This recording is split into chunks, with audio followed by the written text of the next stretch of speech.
Now that we've got a Hello World program working in the browser, let's take a look at JavaScript in a REPL. This is a read eval print loop. So it reads input, it evaluates it, it prints out the output, and then it loops back. Most modern programming languages have some sort of REPL, and in fact JavaScript has two. We'll look first at one inside the browser itself, and then we'll look at one in the command line. So let's start with the browser.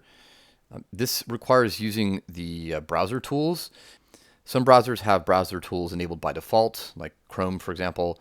With Safari, which is what I'm using in this tutorial, you'll have to enable them by hand. That's the sort of thing that you can just Google around for. This is classic technical sophistication. Just go to Google and say, Safari enable developer tools. But once you do enable them, you can go like this, control click or command click, depending on your OS, and go down to inspect element. So this opens the web inspector. And we can actually click over here to the console. And you can see that we actually have access to a little command line for interacting with JavaScript. So I just made it bigger so it's easier to see, but let's take a look here. This here is the structure of the page, but we don't need that right now. All we need here is this command line. So let's take a look at how to output the string hello world.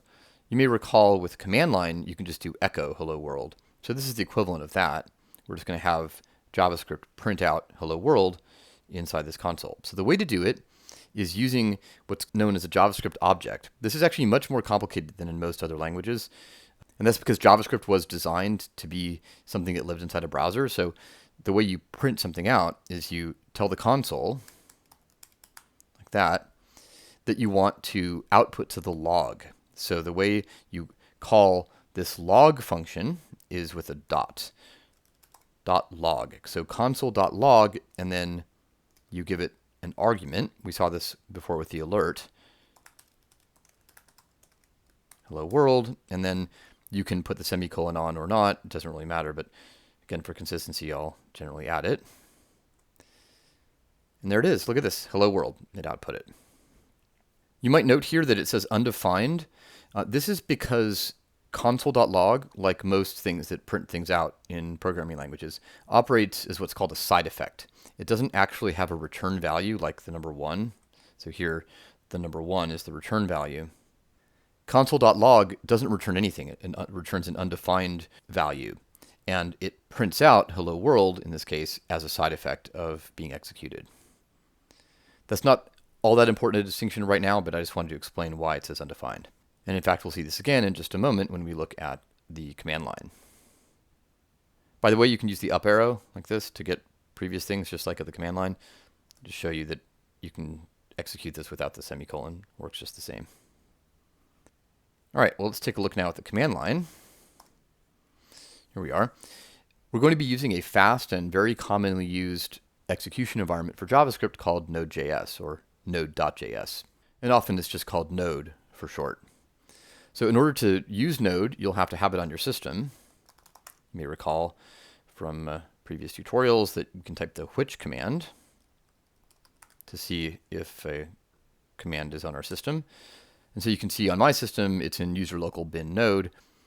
If it's not on your system, you'll have to install it, and there are some instructions in the text for how to do that. If you're using Homebrew on macOS, you can type brew install node. Otherwise, the Node.js website has instructions on how to install Node on your system. So the way to use Node to get a REPL for JavaScript is just to type Node, like that. You can see here we've got the same sort of prompt, a little angle bracket in this case. This is the kind of thing that varies from language to language. So we've got our little REPL here, and we can output hello world.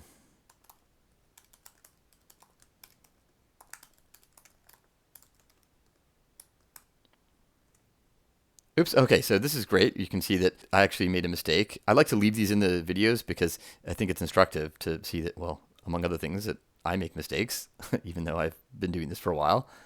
So what happened here is I forgot the closing double quote. And so the REPL gave me some feedback. It said syntax error, invalid or unexpected token. So essentially what's going on here is it got to the end of this and said, after this, like, wait a minute, where's the closing double quote? So I can do up arrow and just fix it up like this. There we go, hello world. And as promised, it says undefined there. Now, this is also the kind of thing that's system dependent.